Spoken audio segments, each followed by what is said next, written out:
আসসালামু আলাইকুম। বিবিসি আন্তর্জাতিক বিশ্ব সংবাদে আপনাকে স্বাগত। শুরুতে সংবাদ শিরোনাম, পরে বিস্তারিত। বাংলাদেশের সর্বশেষ গুরুত্বপূর্ণ আপডেট সংবাদে আপনাকে স্বাগত। শুরুতেই সংবাদ শিরোনাম, পরে বিস্তারিত। প্রথমেই জানাবো আমাদের হাতে থাকা সর্বশেষ গুরুত্বপূর্ণ সবথেকে তাজা আপডেট সংবাদ। মাস্ক, হেলমেট পরে মহাসড়কে নিষিদ্ধ ছাত্রলীগের মিছিল। সিরাজগঞ্জে যমুনা সেতু পশ্চিম মহাসড়কে মুখে মাস্ক ও মাথায় হেলমেট পরে টানা দ্বিতীয় দিনের মতো মিছিল করেছে ছাত্রলীগের নবগঠিত কমিটির নেতাকর্মীরা। আজ মহাসড়কের কামারখন্দ উপজেলার ভদ্রঘাট ইউনিয়নের পলাশডাঙ্গা যুব শিবির স্মৃতিস্তম্ভ এলাকায় এই আনন্দ মিছিল অনুষ্ঠিত হয়। এদিকে পিতা মুক্তিযুদ্ধের শহীদ অথচ জামাতের এমপির জন্ম হয়েছে ১৯৮১ সালে, বক্তব্য ভাইরাল। জাতীয় সংসদে দেয়া এক বিতর্কিত বক্তব্যকে কেন্দ্র করে নীলফামারী ৪ আসনের সংসদ সদস্য ও বাংলাদেশ জামাত ইসলামের নেতা হাফেজ আব্দুল মোত্তাকিমকে নিয়ে সামাজিক যোগাযোগ মাধ্যমে ব্যাপক সমালোচনা চলছে, কারণ তিনি এমন একটি বক্তব্য দিয়েছেন সেখানে বিষয়গুলো নিয়ে সবাই হতচকিত হয়ে পড়েছে। তার সেই বক্তব্য সামাজিক যোগাযোগ মাধ্যমে আসলে অন্যদিকে চলে যাচ্ছে। তিনি তার সেই বক্তব্যে বলেছিলেন যে তার পিতা হচ্ছে মুক্তিযুদ্ধে শহীদ হয়েছে অথচ তার সার্টিফিকেটে জন্মসাল ১৯৮১। যদি তার পিতার মৃত্যু হয়ে থাকে স্বাধীনতা যুদ্ধের সময়, তাহলে তার জন্ম ১০ বছর পর ১৯৮১ সালে কিভাবে হয়েছে সেই প্রশ্ন তুলেছে অনেকেই। এই ঘটনায় কোনো সদুত্তর দিতে পারেনি জামাতের এই নেতা। এই ঘটনার পরই এখন সবাই তার বিষয় নিয়ে খুবই কথাবার্তা বলাবলি করতে শুরু করেছে। এরপর জানাবো শরীয়তপুরে আবারও ছাত্রলীগের ব্যাপক মিছিল। শরীয়তপুরে আবারও ঝটিকা মিছিল করেছে আওয়ামী লীগের নেতাকর্মীরা। আজ জেলা শহরের স্টেডিয়াম এলাকা থেকে মিছিলটি শুরু হয়েছে। শরীয়তপুর সরকারি কলেজ এলাকায় গিয়ে মিছিলটি শেষ হয়। মিছিলের একটি ভিডিও সামাজিক যোগাযোগ মাধ্যমে ছড়িয়ে পড়ে। এবারে জানাবো পদ্মা সেতুর পিলারের পাশে মাটি অপসারণের ঝুঁকি নেই বললেন সেতুমন্ত্রী। পদ্মা সেতুর পিলারের নিচ থেকে মাটি কেটে নিয়ে যাচ্ছে বিএনপি, বিষয়টি এরকম নয়। পদ্মা সেতুর ওই পিলারের জায়গা থেকে আসলে অতিরিক্ত মাটি সরিয়ে নেওয়া হয়েছে বলে জানিয়েছে সড়ক পরিবহন ও সেতুমন্ত্রী শেখ রবিউল আলম। আজ সচিবালয়ে গণমাধ্যম কর্মীদের প্রশ্নের জবাবে তিনি এমন কথা জানান। এর আগে নারায়ণগঞ্জের ফতুল্লায় পদ্মা রেল সেতু পিলারের নিচ থেকে মাটি কেটে নেওয়ার একটি ভিডিও সামাজিক যোগাযোগ মাধ্যমে ছড়িয়ে পড়েতে সমালোচনার শুরু হয়। এরপরই তিনি বলছেন যে আমরা পদ্মা সেতুর ওই জায়গা থেকে মাটি অপসারণ করছি, মাটি পিলারের নিচ থেকে কেটে নিয়ে যাওয়া হচ্ছে না। এবং সর্বশেষ জানাবো আর্জেন্টিনা ফাইনালে গেলে মহিষ খাওয়াবে, এই ঘোষণা দিয়েছে একজন। বিশ্বকাপে আর্জেন্টিনার দল ফাইনাল রাউন্ডে উঠলে মহিষ খাওয়ানোর ঘোষণা দেয়া হয়েছে। ইতিমধ্যে ৩,৫০০ বর্গফুট দীর্ঘ আর্জেন্টিনার পতাকাটা নিয়ে নজর কেড়েছে সমর্থকদের। এ বিষয়ে খুবই গুরুত্বপূর্ণ সংবাদ জানাবো, সঙ্গেই থাকুন।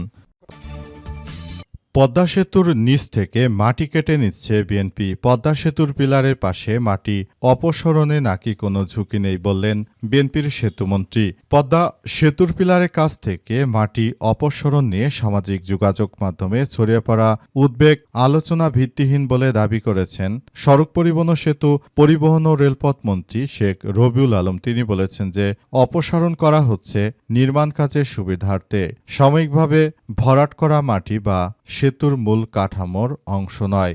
আজ দুপুরে সচিবালয়ে বাংলাদেশ সেক্রেটারিয়েট রিপোর্টার্স বা ফোরামের বা বিএসআরএফ সংলাপে সাংবাদিকদের প্রশ্নের জবাবে সব কথা বলেছেন সেতুমন্ত্রী। তিনি জানান যে পদ্মা সেতুর পিলারের কাছ থেকে যে মাটি অপসারণের বিষয়টি আমরা শুনতে পাচ্ছি সেটি আপনারাও জানেন এবং এটি নিয়ে আমরা বলতে চাই এই ধরনের কোনো ব্যাপার নিয়ে উদ্বেগের কিছু নেই। পদ্মা সেতুর পিলারের এমন নয় যে মাটিটা আসলে পিলারের নিচ থেকে কেটে নেওয়া হচ্ছে, মূলত মাটিটা কেটে নেওয়া হচ্ছে পিলারের পাশ থেকে। তাহলে পিলারের পাশ থেকে মাটি কেটে নেওয়ায় পিলারে কি কোনো ক্ষতি হবে কিনা সেমন প্রশ্ন করা হয়েছে এবং এই প্রশ্নের জবাবে তিনি বলেছেন না, এটি আসলে কোনো ক্ষতি হবে না। তিনি আরও জানিয়েছেন যে আমরা আরও বলতে চাই যে পদ্মা সেতুর এই বিষয়গুলো আমরা খুবই গুরুত্ব সহকারে দেখছি। আমরা মনে করি এই বিষয়গুলো অত্যন্ত গুরুত্ব সহকারে দেখতে হবে এবং যাতে করে কোনো ধরনের সমস্যার সৃষ্টি না হয় সেই বিষয়গুলো আমরা খুবই গুরুত্ব সহকারে দেখছি। তিনি আরো জানান, আমরা যমুনা সেতু তৈরি করেছি, পদ্মা সেতু আমরা পরিকল্পনা করেছিলাম, পদ্মাও আমরা তৈরি করতাম, কিন্তু আওয়ামী লীগ সরকার তৈরি করেছে। তারপরেও আমরা বলতে চাই, পদ্মা সেতু রক্ষণাবেক্ষণের জন্য আমাদেরও দায়িত্ব রয়েছে। আমরা মূলত আসলে বিষয়গুলো নিয়ে খুবই উদ্বেগের মধ্যেও থাকতে চাই না। আপনারা বিষয়গুলো সম্পর্কে জানুন, আমরা সবকিছু আপনাদের সামনে খোলাসা করে দিয়েছি বলে জানান এই সড়ক পরিবহন ও সেতুমন্ত্রী। পিতা মুক্তিযুদ্ধে শহীদ অথচ জামাত এমপির জন্ম হয়েছে ১৯৮১ সালে।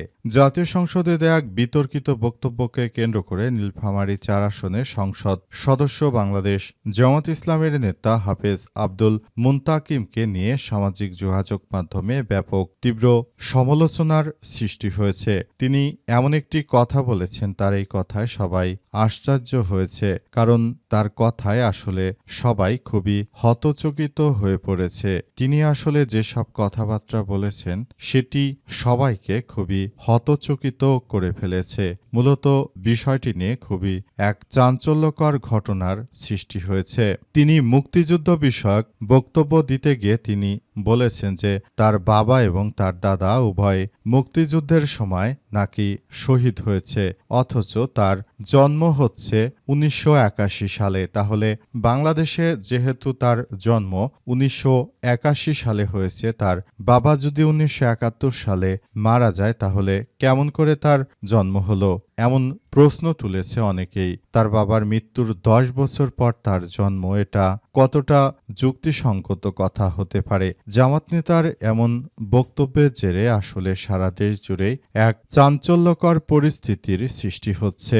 সবাই আসলে বলাবলি করছে যে জামাতের নেতারা যদি সত্যবাদী হয়ে থাকে তাহলে কেন তারা নিজের জন্মসাল নিয়ে তারা এই ধরনের বিষয়গুলো আসলে সামনে নিয়ে এসেছে।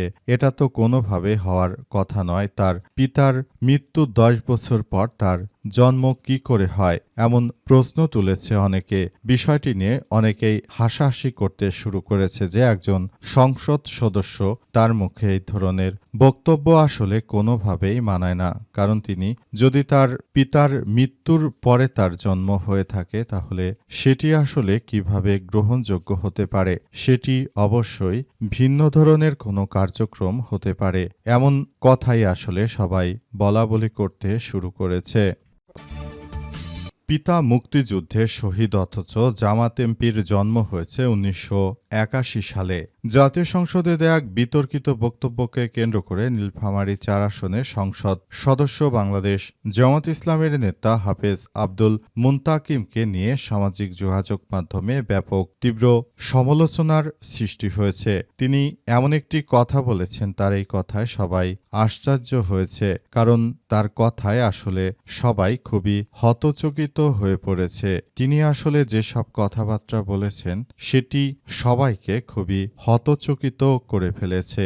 মূলত বিষয়টি নিয়ে খুবই এক চাঞ্চল্যকর ঘটনার সৃষ্টি হয়েছে। তিনি মুক্তিযুদ্ধ বিষয়ক বক্তব্য দিতে গিয়ে তিনি বলেছেন যে তার বাবা এবং তার দাদা উভয় মুক্তিযুদ্ধের সময় নাকি শহীদ হয়েছে, অথচ তার জন্ম হচ্ছে ১৯৮১ সালে। তাহলে বাংলাদেশে যেহেতু তার জন্ম ১৯৮১ সালে হয়েছে, তার বাবা যদি ১৯৭১ সালে মারা যায় তাহলে কেমন করে তার জন্ম হলো, এমন প্রশ্ন তুলেছে অনেকেই। তার বাবার মৃত্যুর ১০ বছর পর তার জন্ম, এটা কতটা যুক্তিসঙ্গত কথা হতে পারে? জামাত নেতার এমন বক্তব্যের জেরে আসলে সারা দেশ জুড়ে এক চাঞ্চল্যকর পরিস্থিতির সৃষ্টি হচ্ছে। সবাই আসলে বলাবলি করছে যে জামাতের নেতারা যদি সত্যবাদী হয়ে থাকে তাহলে কেন তারা নিজের জন্মসাল নিয়ে তারা এই ধরনের বিষয়গুলো আসলে সামনে নিয়ে এসেছে। এটা তো কোনোভাবে হওয়ার কথা নয়। তার পিতার মৃত্যুর ১০ বছর পর তার জন্ম কি করে হয় এমন প্রশ্ন তুলেছে অনেকে। বিষয়টি নিয়ে অনেকেই হাসাহাসি করতে শুরু করেছে যে একজন সংসদ সদস্য তার মুখে এই ধরনের বক্তব্য আসলে কোনোভাবেই মানায় না। কারণ তিনি যদি তার পিতার মৃত্যুর পরে তার জন্ম হয়ে থাকে তাহলে সেটি আসলে কিভাবে গ্রহণযোগ্য হতে পারে? সেটি অবশ্যই ভিন্ন ধরনের কোনো কার্যক্রম হতে পারে। এমন কথাই আসলে সবাই বলাবলি করতে শুরু করেছে। মাস্ক হেলমেট পরে মহাসড়কে আওয়ামী লীগের ছাত্রলীগের ব্যাপক মিছিল। সিরাজগঞ্জে যমুনা সেতুর পশ্চিম মহাসড়কে মুখে মাস্ক ও হেলমেট পরে টানা দ্বিতীয় দিনের মতো মিছিল করেছে আওয়ামী লীগের ছাত্রলীগের নেতাকর্মীরা। আজ মহাসড়কের কামারখন্দ উপজেলার ভদ্রঘাট ইউনিয়নের পলাশডাঙ্গা যুব শিবির স্মৃতি স্তম্ভ এলাকায় এই আনন্দ মিছিল অনুষ্ঠিত হয়। দলীয় সূত্র থেকে জানা গেছে যে আওয়ামী লীগের ৭৭তম প্রতিষ্ঠাবার্ষিকী উপলক্ষে এবং সংগঠনের উপর থেকে নিষেধাজ্ঞা প্রত্যাহারের দাবিতে এই মিছিল করা হয়েছে। সিরাজগঞ্জ জেলা ছাত্রলীগের সভাপতি রবিউল ইসলাম রুবেলের নেতৃত্বে এই মিছিল অনুষ্ঠিত হয়। নবগঠিত জেলা এবং পৌর ছাত্রলীগের বিভিন্ন স্তরের নেতাকর্মীরা এই মিছিলে অংশগ্রহণ করেছে। এদিকে দুপুরের দিকে মহাসড়কে ছাত্রলীগের এই মিছিলটি সামাজিক যোগাযোগ মাধ্যমে ছড়িয়ে পড়লে তা দ্রুত ভাইরাল হয় এবং স্থানীয়দের মধ্যে ব্যাপক চাঞ্চল্যের সৃষ্টি হয়। এই ঘটনা এখন ওই পরিস্থিতি থমথমে অবস্থা বিরাজ করছে। নতুন করে আবারও এই ধরনের ঘটনা ঘটার কারণে আবারও দেশজুড়ে ব্যাপক চাঞ্চল্যকর পরিস্থিতির সৃষ্টি হয়েছে। নতুন করে সমস্যাগুলো মোকাবেলা করার জন্য তারা ব্যাপক প্রস্তুতি গ্রহণ করে কার্যক্রম চালাচ্ছে।